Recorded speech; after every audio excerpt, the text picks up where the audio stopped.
Hi, everyone, and welcome to an interview exclusive hosted by Armenia Media and the Armenian National Committee of Australia and New Zealand. My name is Hoory Yeldizian. I'm the chairperson of the Armenian National Committee of New Zealand, and I'm very grateful to be joined today by our dear friend, Dr. Maria Armoudian. Hi, Maria, how are you? All right, so great to be with you. It's so good to see you. It's been so good to see you as well, particularly that you're in lockdown and I'm in pseudo lockdown. How is everything going in New Zealand? New Zealand is a problem. Yeah. Well, we're going to get to that in this interview because we've got a few things to discuss. Yeah. That we can link into what we think is the problem. But Maria, I'm going to make you blush a little bit because I want to go through your background to introduce to the audience that don't know you. So Dr. Maria Armoudian is a senior lecturer at the University of Auckland in New Zealand. She's the founding director of Scholars Circle, the author of 3 books, Lawyers Beyond Borders, Advancing International Human Rights Through Local Laws and Courts, Kill the Messenger, the media's role in the fate of the world and reporting from the danger zone, and Frontline Journalists, their jobs and an increasingly perilous future. Maria, I don't know how you have time for anything else because your bio is quite full. Well, I like writing books. It's fantastic. Alongside that, Maria has published widely on human rights, environmental politics, communications, and good governance. In addition to her academic publications, her articles have been published in more publications than we have time to list out today to our audience.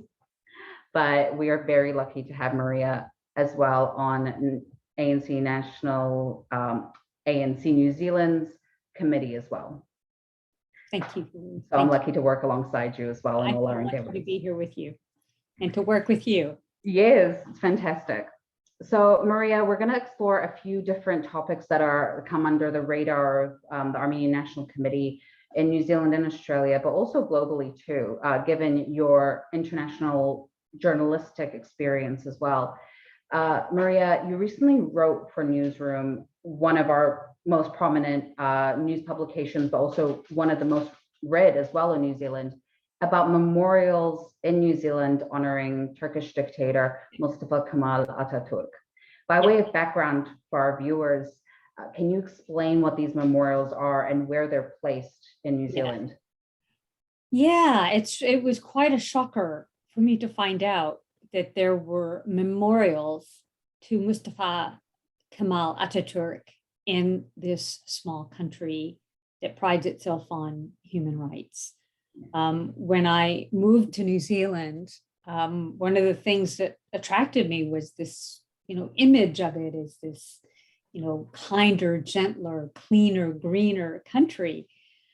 And to find out then that they have a monument to somebody who has annihilated its indigenous people from their indigenous lands was a shocker to me.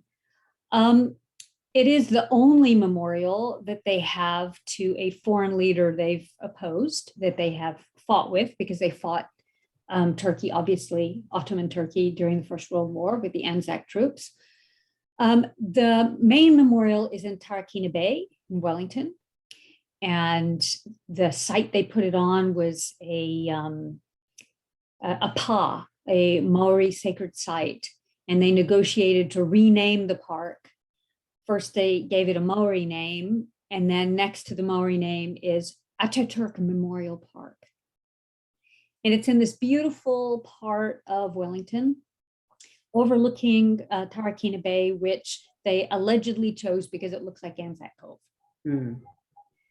So it's, this was, now I know Australia also has an Ataturk memorials, as does, I believe, Chile, and there's at least one other country I can think of that also. It's very strange to be putting monuments up to, somebody who's a genocidal dictator, even though he did some modernization and secularization and of the Republic of Turkey in ways that I suppose could be considered admirable, like giving women more rights and that sort of a thing. But this was on the backs of annihilating the Christian populations and ethnically cleansing them from the land.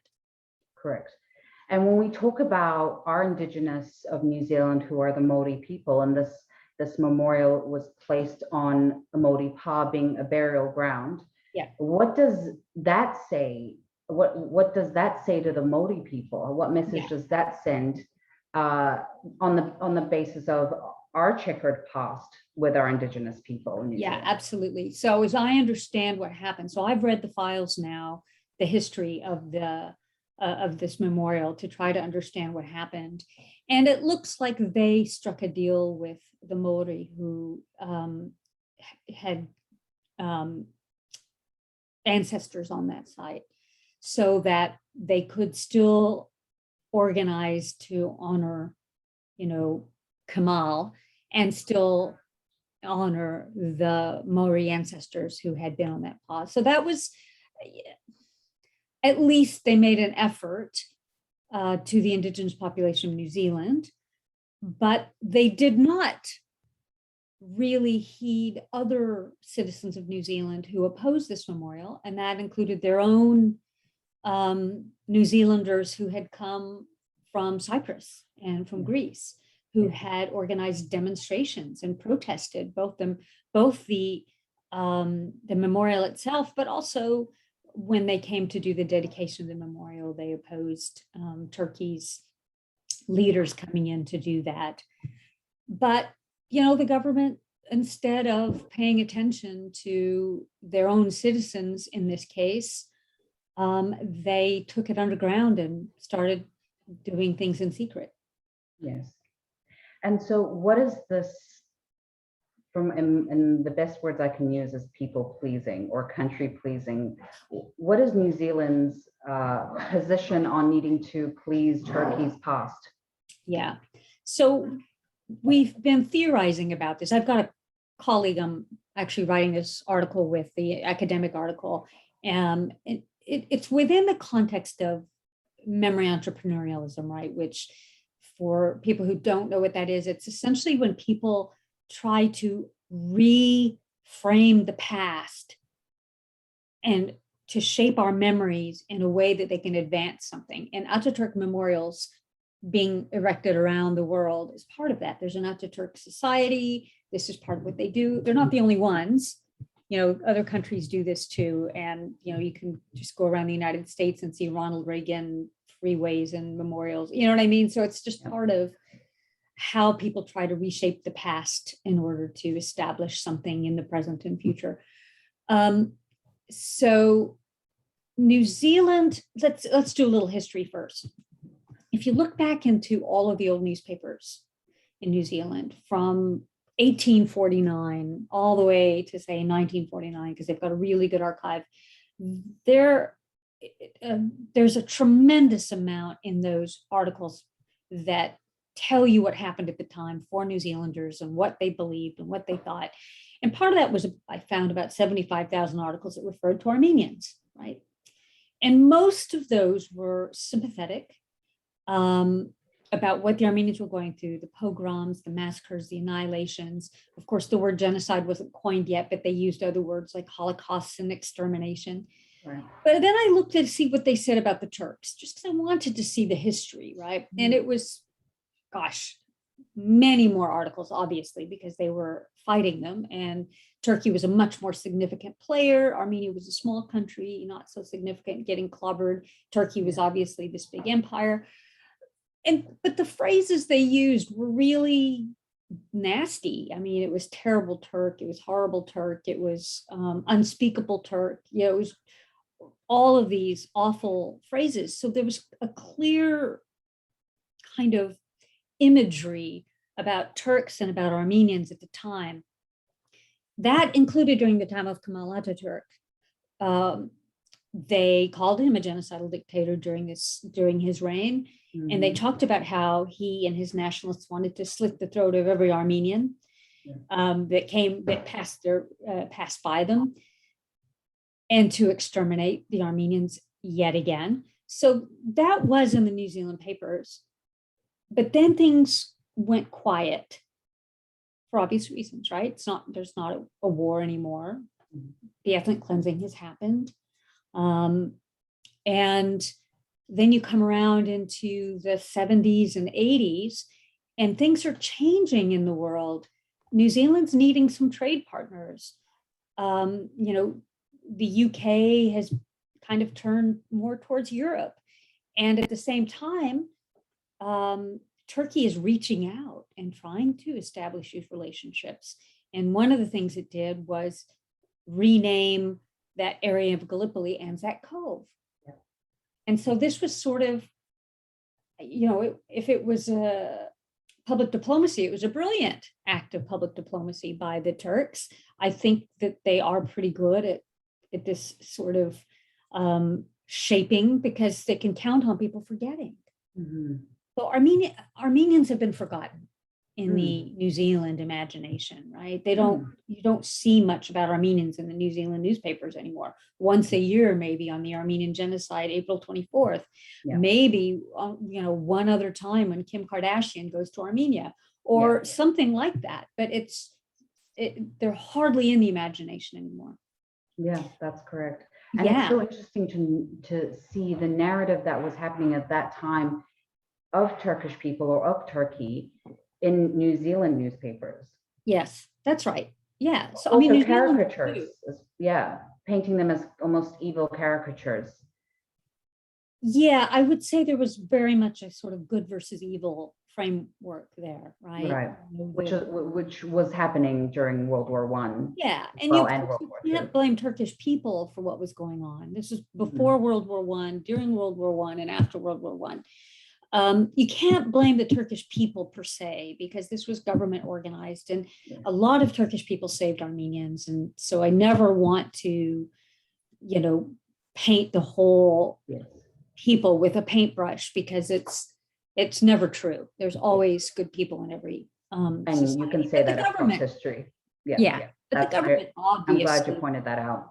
Yeah. So do you think New Zealand's hesitation, or in my opinion, resistance to recognizing the genocide, spoils its own honorable history, as you say, or its flawless humanitarian and transparent reputation internationally?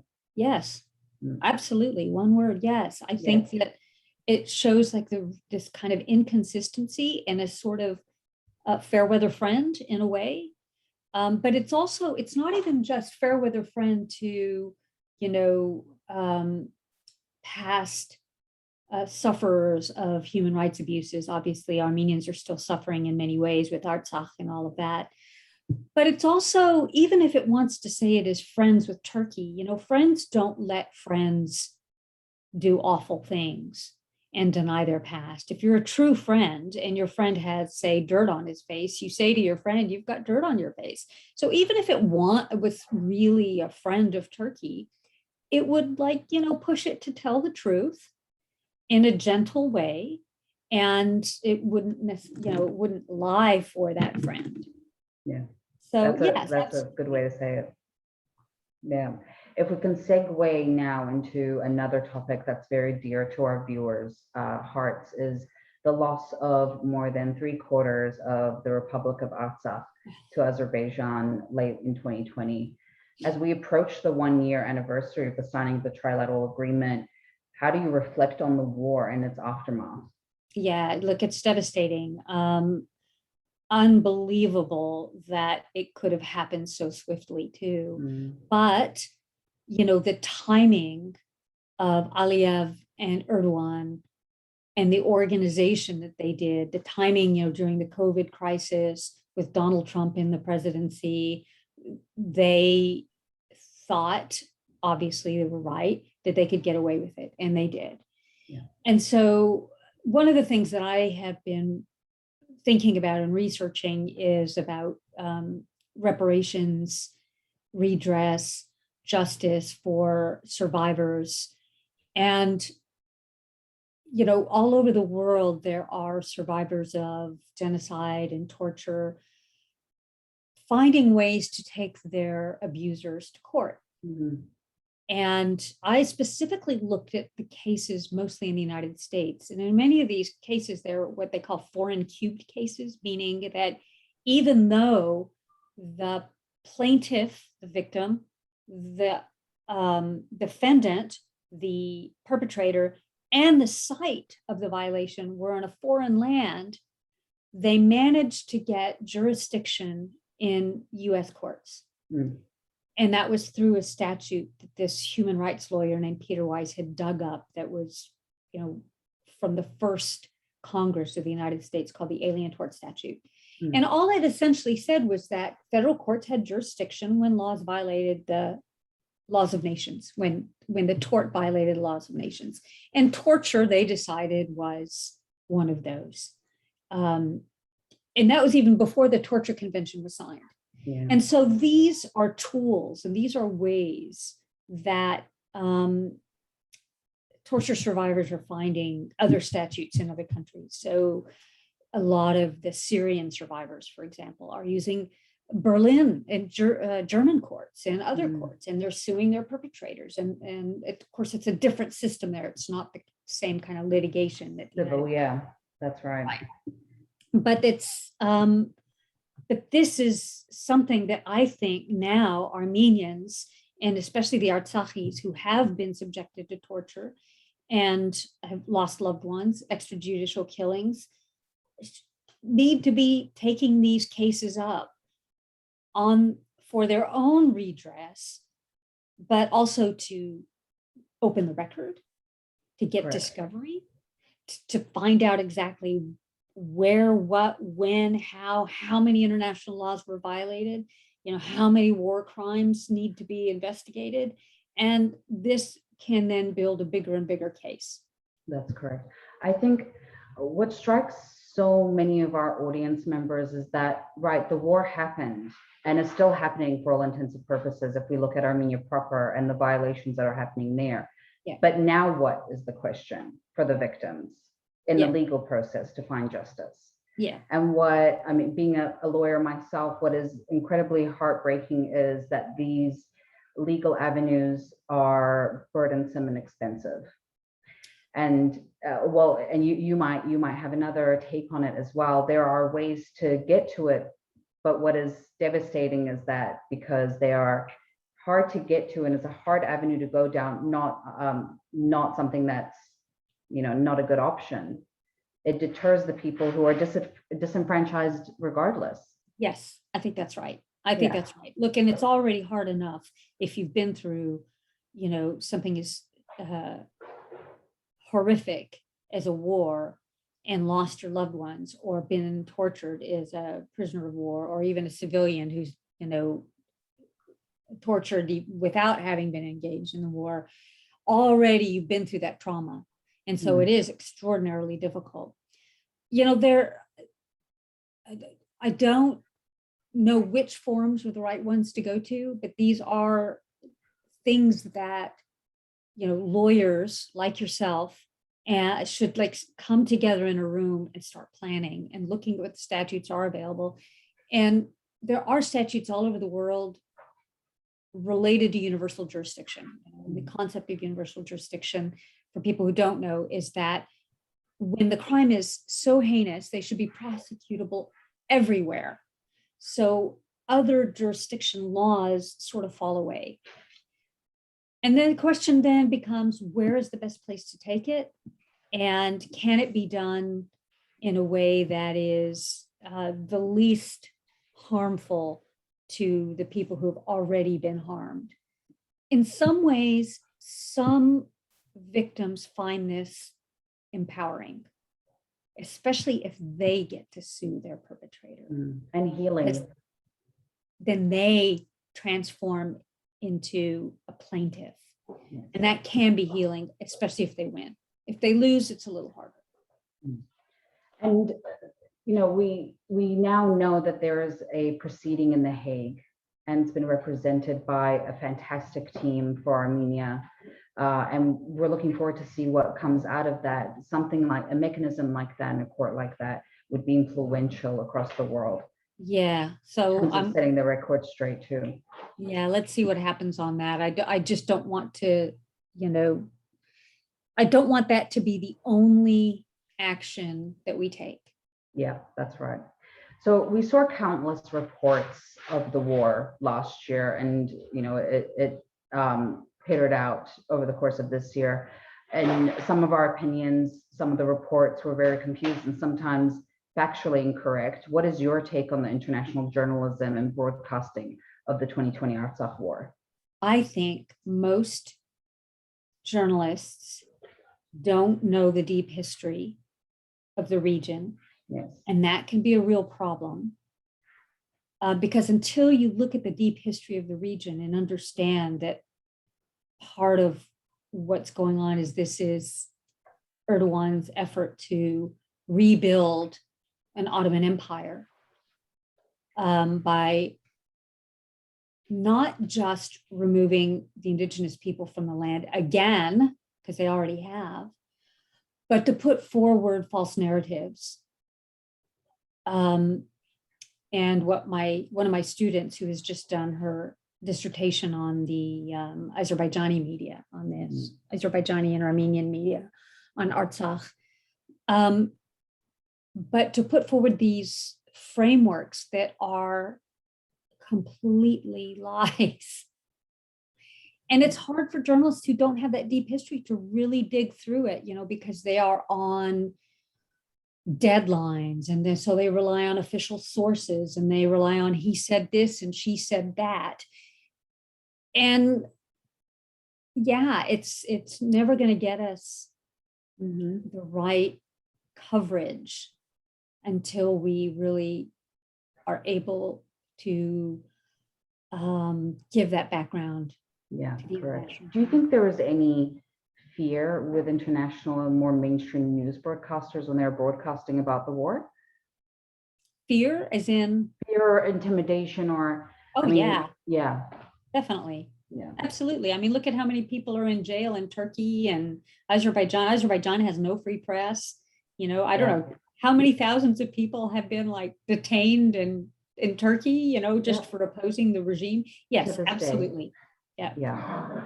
So one of the questions I'm dying to get your take on, actually, as someone who's spoken so much on intergenerational trauma and how our descendants are living with, the descendants of the Armenian genocide are currently living with the trauma to this day of the Armenian genocide, the loss of Artsakh and the war, and the continued attacks on Armenia proper and the citizens of Armenia and Artsakh. What do you say, aside from the loss of lives and the loss of land, what do you say how that's impacted us in terms of intergenerational trauma? Yeah, I mean, I think your question pretty much says everything embedded within it. I mean, we have been through so much. And obviously Armenians and others who have also been through, their ancestors have been through the trauma of a genocide or something, just shy of a genocide. It's like it gets passed down generation to generation. And although we, like Hoory, you and I, have not experienced it directly, but because of the epigenetics of it, we still have the effect. And the odd part of it is, while we have the post-traumatic stress that our ancestors maybe even didn't even display to the degree that we get it, because it's confusing also because we didn't actually go through it, right? Yeah. And so then, yes, because of our identities, then we see that our people who are associated with us, our identities, that is us, again, being clobbered for not anything we've done, but who we are. And we can't change who we are. This is the accident of birth. This is this is just the way fate rolled it out. We can't change being Armenian. We are Armenian, and we are being discriminated against and ethnically cleansed and targeted for that. That is why ethnic cleansing and genocide are international crimes. That's right. I think what was so amazing from working with a lot of youth during the war is many people that I had known before the war was happening weren't very involved in, of course, the political side of things, and that's okay. But we're obviously very much connected to ancestors, relatives who were in the Armenian genocide. but the uprising within them, I found, was so inspiring during such a dark period, where they were the ones that were coming to us and asking how could they help. And that was beautiful to see across the world. I suppose sometimes you forget what's at stake. Yes. And I'm sorry that we had to have the reminder like that. Yeah. But, there's an advocate in the United States named Ralph Nader. And one of the things he used to always say is, if you don't get politics, politics will get you. Yes. And meaning, look, politics touches everything in our lives, our very existence, our very freedoms, everything, our integrity, our bodily integrity. And people must stay engaged no matter how difficult it is, because if you don't, then your words, your voice doesn't get heard in the grand scheme of things, and things can go sideways. That's right. And our last question for our exclusive today with you is, in light of the Artsakh war and what's happened to our people, also we should acknowledge the Greek and Assyrian people, would recognition make any changes for Armenians internationally? But I'm talking about New Zealand recognition of the Armenian genocide. Would it change any stance that they have on the Republic of Artsakh? What's your take on that? So are you asking whether it would make a difference to Armenians, or whether... To Armenians of New Zealand, but also as well to our integrity of human rights as New Zealanders. Yeah. Look, there's something about living in a country that denies your genocide and cozies up to your oppressor that makes you feel fundamentally insecure, and that it does not have your back. Yes. And that you are not safe. And so should New Zealand actually look, they actually made a statement today that was critical of Turkey's human rights. And so that might be sort of the entry to saying, well, we told you so. Yeah. And so, yes, it would make a huge difference. And what would make an even bigger difference was if they said, we recognize this as a genocide. We acknowledge that we back then were involved in trying to make a difference for you. And we are sorry that we have let you down more recently. Oh, God, what a difference that would make. Amazing. And then you'd think they have your back. Yeah. Then you'd start to feel safe. You wouldn't feel like you're always running away, always scared. Whose side is the government on?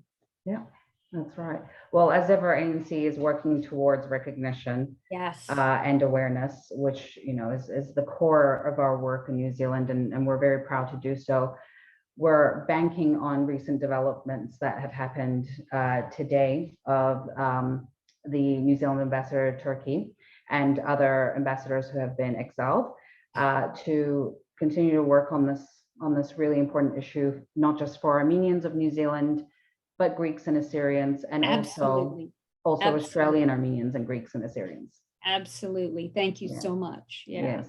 Well, Maria, thank you so much for your time today. We are indebted to you and all your services that you do for our people, but also the international community, and so proud that you are an ANC committee member as well. I am so happy to be with you today here, Hoory. And look, you are doing extraordinary things, and I thank you for all that.